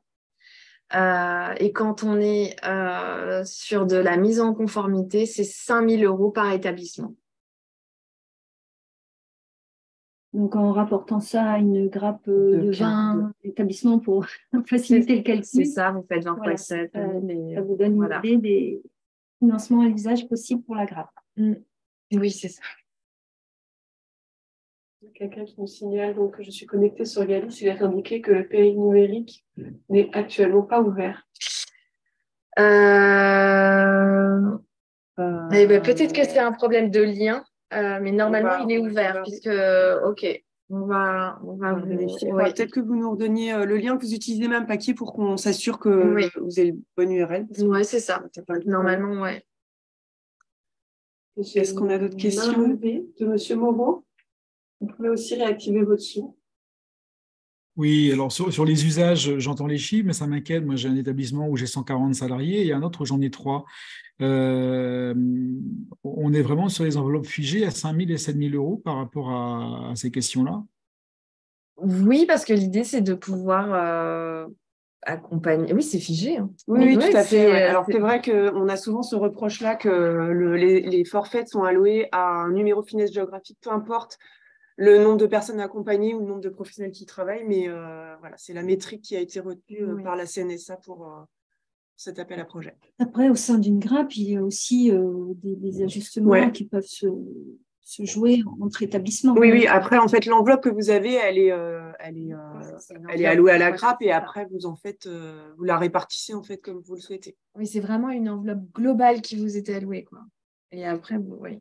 Pour le calcul, c'est 7 000 ou 5 000 € par finesse géographique, mais après, c'était à vous de vous répartir les financements sachant qu'en fait, dans le dossier de candidature, il vous est demandé de déposer une convention entre organismes gestionnaires et c'est là aussi que vous pouvez penser et poser clairement comment vous pensez allouer, comment vous pensez utiliser l'enveloppe entre vous. Merci. Est-ce qu'on a fait le tour? Ouais. Bon, on va peut-être passer à la dernière étape. Donc, pour aller plus loin, donc là, on revient un petit peu. Donc, pour vous accompagner tout au long de ce projet, que ce soit pour la constitution des grappes ou pour préparer la candidature et l'appui au déploiement ou pour instruire et piloter la stratégie de financement, donc vous pouvez faire appel à nous, sachant que on échange très régulièrement et les unes avec les autres. Donc, on a mis en dessous de chaque entité nos adresses email. Et voilà, donc c'est le collectif ESSI, le GCSI Santé et l'ARS Bretagne qui sont vos interlocuteurs pour vous accompagner dans l'accompagnement au dépôt de la candidature jusqu'au déploiement du projet, puisque aussi, une fois que vous êtes retenu, il y a un accompagnement qui est proposé par le GCSI Santé sur certains modules, en particulier notamment pour l'accompagnement à l'usage des services socles et puis au niveau des référentiels aussi. Et puis aussi un accompagnement au déploiement en binôme et puis en trinôme. En fait, oui, voilà, on vous accompagne dans le déploiement de ces projets. Donc, les ressources en ligne, il y avait des questions concernant l'appel à projet. Donc là, on va vous transmettre le lien. Et puis, la présentation PowerPoint, vous aurez juste à cliquer sur les différents liens ici pour pouvoir avoir accès aux différentes ressources en ligne. Sachant qu'on vous convie à d'autres rendez-vous pour vous répondre plus précisément à certaines préoccupations selon les secteurs dans lesquels vos établissements sont inscrits. Donc, on organise un webinaire pour le secteur PAPH, donc le 6 avril 2023 de 10h à 12h. Donc, on fera un point plus précis, on répondra à vos questions sur les sujets qui vous concernent dans ces secteurs-là. De la même façon, il y aura un webinaire qui sera complètement dédié au secteur du domicile le 13 avril 2023. Et enfin, un webinaire pour le secteur protection de l'enfance et public en difficulté spécifique le 11 mai 2023 de 10h à 12h. Sachant que, comme on l'a dit plus tôt, nous sommes à votre disposition. Si vous avez des questions, même pour les établissements de la protection de l'enfance et des publics en difficulté spécifique, dès maintenant, donc vous pouvez venir vers nous et on vous répondra, à vos questions. C'est vrai que c'est comme ce sont des secteurs qu'on est en train de découvrir aussi, on est même très preneur de vos interrogations, de vos préoccupations pour pouvoir notamment préparer ce webinaire du 11 mai et accompagner au mieux les établissements de ces différents secteurs. Si je peux me permettre, sur la partie protection de l'enfance et difficultés spécifiques du PH, est-ce que les conseils départementaux sont en lien avec vous sur cette problématique? Parce que je n'ai pas l'impression que dans nos échanges avec eux actuellement, ces questions-là viennent à l'ordre du jour quand on parle de sous. Alors, on les a associés et on va se rapprocher d'eux encore plus, mais oui, c'est en cours. Alors, en sachant qu'effectivement, ils sont associés, alors notamment sur les communications qu'on peut avoir vis-à-vis de l'appel à projet, notamment cette partie financement, équipement des établissements. Et ils sont aussi associés, alors c'est plutôt au niveau des travaux qui sont engagés au niveau national sur leur système d'information, puisque leurs systèmes d'information sont amenés aussi à évoluer. Notamment, je ne sais pas si vous avez entendu parler, mais on a le SI-APA, le système d'information APA pour tout ce qui est personnes âgées qui évoluent. On sait que sur le secteur du domicile, il y a des choses qui évoluent. Sur la partie PH, il y avait le système d'information trop commun qui a été mis en place dans les MDPH. Enfin voilà, tout ça, ça évolue. Et sur la protection de l'enfance, c'est en cours. C'est en cours au niveau national. Donc, il y a des choses qui vont évoluer aussi de leur côté sur leur système d'information.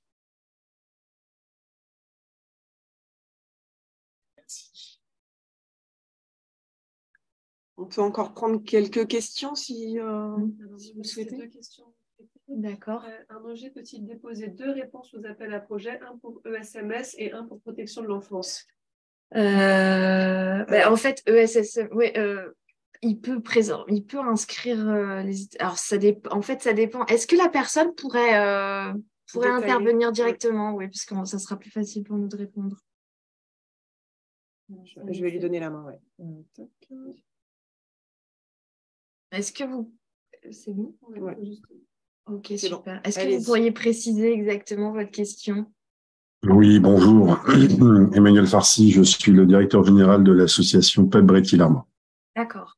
Qui intervient dans 3 champs d'activité. Il y a environ 14 numéros de finesse différents, c'est comme ça que je me suis exprimé par les messages, pour les établissements médico-sociaux, donc relevant purement d'un agrément et d'une autorisation de l'ARS, avec une petite particularité puisque j'ai quelques établissements du champ entre guillemets dit adultes qui relèvent eux d'un financement conseil départemental.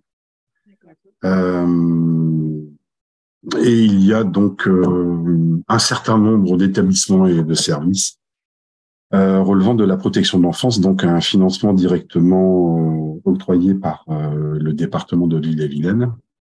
Et enfin, un autre secteur qui, lui, relève plutôt de la cohésion sociale et de l'insertion.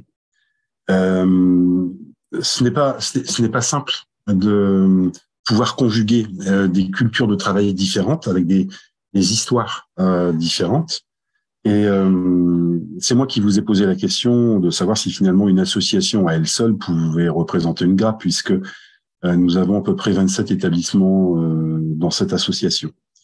Et la question que je me posais en vous écoutant, j'anticipais déjà en m'interrogeant sur la capacité que tous les directeurs peuvent avoir à déjà développer un langage commun pour pouvoir développer une solution, entre guillemets, une solution numérique partagée. On ne peut pas décréter, ce n'est que mon point de vue, bien sûr, on ne peut pas décréter que finalement une logique de fonctionnement avec des logiques budgétaires différentes puisse à un moment donné se retrouver à partir d'un outil comme par exemple le dossier de l'usager informatisé. C'est pour ça que je posais la question. Est-ce que, mais je me la pose à moi-même, est-ce qu'il n'est pas plus pertinent finalement de déposer une réponse, pourquoi pas, un équipement, développement ou mise à jour, peu importe, je ne suis pas encore à ça, pour uniquement les établissements médico-sociaux qui ont développé une certaine habitude de travail. Et quand je m'imagine avec la protection de l'enfance qui ont totalement une autre façon de remplir leurs obligations par rapport au dossier de l'usager, c'est un autre logiciel métier, ce sont d'autres réflexes de travail, d'autres réflexions. Voilà, je me posais la question à moi-même, en fait, qui s'est traduit comme la question que vous avez eue sur vos écrans. Finalement, n'est-il pas plus judicieux alors, même si c'est un peu un contre-courant de ce que vous avez exprimé, ce n'est pas plus judicieux dans un premier temps, finalement, de respecter, de considérer finalement la spécificité de chaque secteur. Voilà, j'arrête. En soi, c'est très pertinent de déployer pour un secteur en particulier, en effet, parce que ça sera au plus proche des besoins, notamment dans le cadre de la protection de l'enfance. Il y a une grappe nationale avec que des établissements de la protection de l'enfance qui font partie de cette grappe, et c'est plus pertinent, en effet. Mais en fait, quand on évoquait les grappes mixtes, c'était parce qu'il y avait des difficultés à trouver suffisamment d'établissements de la protection de l'enfance pour constituer une grappe sur certains territoires. Bien sûr. Parfois, pour répondre à l'appel à projet, dans la manière, on regarde la manière dont il est posé dans l'instruction nationale, en tout cas, c'est plus délicat de réussir à constituer une grappe que protection de l'enfance. C'était ça, en fait.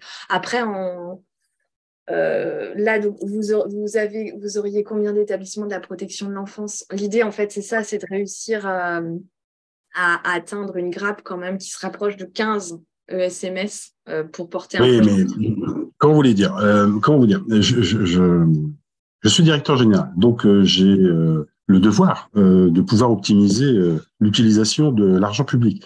Donc, c'est moi qui vous ai posé la question de l'assistance à maîtrise d'ouvrage. Parce que si je prends tous les établissements de l'association, finalement, nous représentons une grappe à nous seuls. Bon, ce qui est un certain avantage, finalement, j'ai pas à aller me compliquer la vie, c'est de l'humour. En partageant un peu, il y a eu une tentative avant mon arrivée en 2021, à partager finalement des cultures de travail extrêmement difficiles à conjuguer. Mais après, si moins de 15 établissements finalement GCI Santé accepte une demande de financement de certaines actions, moi ça m'intéresse parce que là, dans ce cadre-là, vous faites vous financez finalement une assistance à maîtrise d'ouvrage. C'est très orienté ma question. Mais non, je ne pense pas faire comme ça. Les établissements de la protection de l'enfance, mon ambition pour l'association, elle est quand même de fédérer et ça me paraît plus pertinent et plus logique. Je suis convaincu de ce que vous dites. Donc, ça me paraît plus pertinent de finalement que l'association présente. Nous avons bien sûr des partenariats très ancrés, très développés. Nous sommes sur 2 départements. Et je pense qu'il y a vraiment une opportunité de pouvoir montrer aussi une capacité, nous, les associations, à s'organiser ensemble. Et à pouvoir proposer justement conjointement, sans se faire concurrence, parce que nous sommes aussi dans des secteurs qui deviennent de plus en plus concurrentiels. C'est une vraie difficulté, en tout cas à renforcer aujourd'hui. Mes collègues là qui écoutent pourront se reporter à la difficulté de recruter par exemple du personnel parce que l'autre paye un petit peu plus, etc. Donc sans se faire concurrence, je pense qu'il y a une vraie pertinence s'associer pour répondre conjointement. Donc, c'est plutôt le schéma que je vais choisir. Voilà. Et donc, en protection de l'enfance, après, si d'autres associations, parce que c'est un vrai sujet pour moi, si d'autres associations qui écoutent ce que je suis en train de raconter seraient intéressées pour la protection de l'enfance, je reconnais que je serais très intéressé. Pelbretti-Larmor, c'est à Rennes. C'est assez simple à trouver, il y a un site internet. Voilà. Ok, très bien. Merci pour votre intervention. Est-ce qu'il y a d'autres alors, Madame Buisine. Voilà. Donc, je réponds à Monsieur Farcy. Donc, moi, j'ai une position un peu particulière. Je suis en mécénat de compétences au sein d'une association de protection de l'enfance. Donc, j'ai 1 an d'intervention et mon cœur de métier, c'est l'informatique, la maîtrise d'ouvrage, les grands projets transversaux, etc. Donc, tout ça me parle bien. J'ai eu le temps d'échanger d'ailleurs avec Anne Mistilly à ce sujet. Donc, je mesure bien le trajet qui est devant, mais ce qui me fait un peu peur, c'est d'où on part. Et le contexte général, effectivement, comme l'a très bien dit Monsieur Farcy, des associations sur la protection de l'enfance aujourd'hui. Et comment dire, donc je note bien la main tendue que je vais transmettre à la direction de l'association. Et je vous transmets quand même que ça me fait un peu peur, connaissant bien ces projets-là. Il faut bien mesurer d'où on part et effectivement ce contexte où les éducateurs aujourd'hui ont des vrais freins à la digitalisation. Donc, on a un pas énorme déjà en acculturation pour les emmener vers tout ça sans les effrayer. Et sachant qu'on part pour, je pense, un certain nombre d'associations de quasiment aucun logiciel, enfin, ce qui est notre cas. Donc, c'est plus qu'un accompagnement, là. C'est vraiment, ça va être très fort. Et ce qui m'inquiète, c'est les délais. Parce que ça prend du temps, tout ça. Et bon, moi, je pense que ça va s'inscrire plutôt au moins l'année prochaine, si c'est pas plus. Et ce que j'espère, c'est qu'il y ait cette prise en compte de là où on part pour laisser quand même le temps aux associations et des budgets pour ceux qui aujourd'hui ne sont absolument pas prêts à se lancer là-dedans. J'espère. Voilà. Nous, on peut que le faire remonter au niveau du national pour prendre en compte les particularités de ces secteurs, et on le fait d'ailleurs déjà. Donc voilà, on continuera à le faire et on est très conscient du chemin à parcourir pour ces secteurs, et le secteur de la protection de l'enfance notamment. Donc oui, on y est très sensible et on continuera à le porter au niveau du national pour que vous puissiez au maximum être financé, sachant que voilà, on est quand même dépendant de ce qu'il... Merci. J'ai Monsieur Moubou qui a relevé la main. C'est toujours sur la protection de l'enfance, je suis désolé, mais il se trouve que je fais partie d'une association que je dirige qui a la chance de voir les éducateurs de ce service-là qui se sont appropriés depuis longtemps l'outil informatique, parce que je l'ai obligé, moi, depuis 5 ou 6 ans, à tel point que le conseil départemental, quand il nous audite, dit qu'on a des procédés qui sont plutôt très bons, mais parce qu'on a un logiciel commun et on a une culture partagée autour de ce logiciel qui est le même pour les 250 salariés de l'entreprise et de l'association, ce que je disais tout à l'heure. Et aujourd'hui, comme mon éditeur ne veut pas certifier cette partie-là de logiciel dans l'enfance, je vais devoir changer de logiciel. Donc, je vais devoir partir sur le plus petit dénominateur commun, c'est-à-dire que je vais devoir changer de logiciel pour des questions liées aux échanges en santé, alors qu'ils sont quasiment inexistants dans le cadre des dossiers que je gère en protection de l'enfance, alors qu'on a fait évoluer notre logiciel depuis très longtemps en protection de l'enfance sur l'ensemble des données, y compris celles qui sont attendues par nos partenaires du conseil départemental et d'autres structures. Alors, pourquoi on ne fait pas remonter ces besoins-là au niveau national pour dire il y a déjà des opérateurs qui sont prêts, sauf qu'ils seront prêts à évoluer à condition de dégager de vrais financements sur de réels accompagnements. Alors, pour tout vous dire, il y a déjà la possibilité, on a réussi à faire repousser, alors l'arrêté n'est pas encore tombé, mais à faire repousser l'inscription, la fenêtre de candidature pour être référencé Ségur dans le couloir protection de l'enfance. Donc, si jamais vous changez d'avis et que vous réussissiez peut-être grâce à ce webinaire à vous rapprocher d'autres établissements qui souhaiteraient, puisque apparemment vous êtes satisfait de votre éditeur, peut-être oui, après vous inscrire, souhaiterait acquérir éventuellement ce logiciel et que votre éditeur, de par cet entrain et enthousiasme des autres établissements, souhaiterait s'inscrire dans cette nouvelle vague de référencement Ségur pour la protection de l'enfance. En tout cas, ils le peuvent. Et ça va être repoussé. Il va y avoir une nouvelle fenêtre pour que votre éditeur puisse s'inscrire dans le couloir protection de l'enfance. Et ça va être cette année, là, dans les prochains mois. Donc, en tout cas, s'il change d'avis, il va pouvoir le faire. Mais après, c'est vrai que ça dépend aussi de vous, vos dynamiques au niveau régional. Comment, si vous souhaitez. Enfin, voilà. Oui, vous savez, c'est un peu le sentiment que j'entends quand j'entends mes collègues aussi. On a quelques chantiers quand même actuellement en cours. Et j'ai appris la semaine dernière qu'en protection de l'enfance, on allait en plus devoir passer au CAF1, a priori d'ici 2 ans, donc une nouvelle méthode de tarification. Donc ça aussi, il va falloir que je le digère, ça fait quand même beaucoup de choses. Ouais.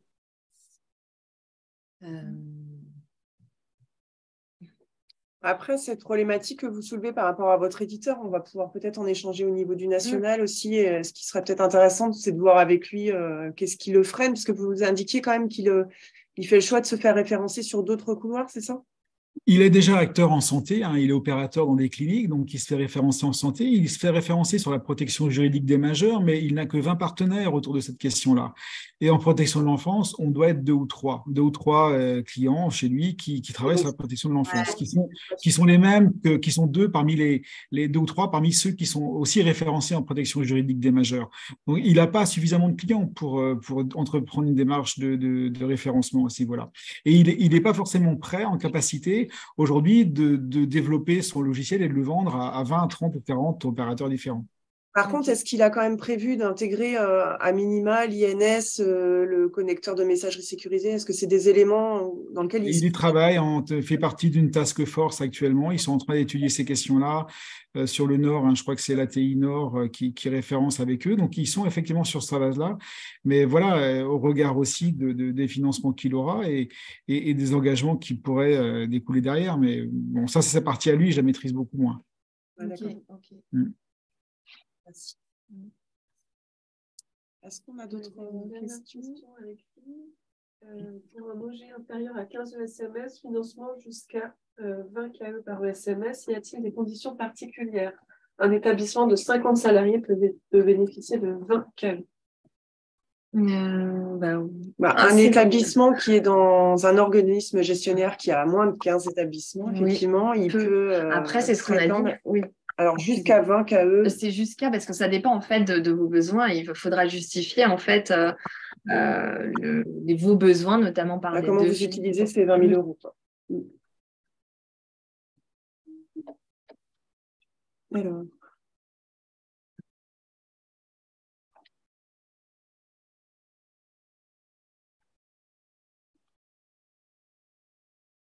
Je pense qu'on a répondu à peu près à toutes les questions. Ok. Je vais noter les 2, 3.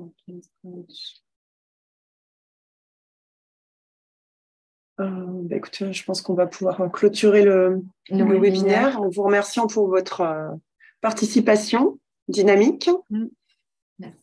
On vous enverra le support donc, à l'issue du webinaire et avec l'ensemble des liens vers les documents dont on vous a parlé aujourd'hui. Et n'hésitez pas, vous avez nos coordonnées à nous solliciter, à nous questionner sur les interrogations que vous pourriez avoir ou les demandes de compléments sur l'appel à projet. Merci beaucoup pour votre participation et pour merci beaucoup.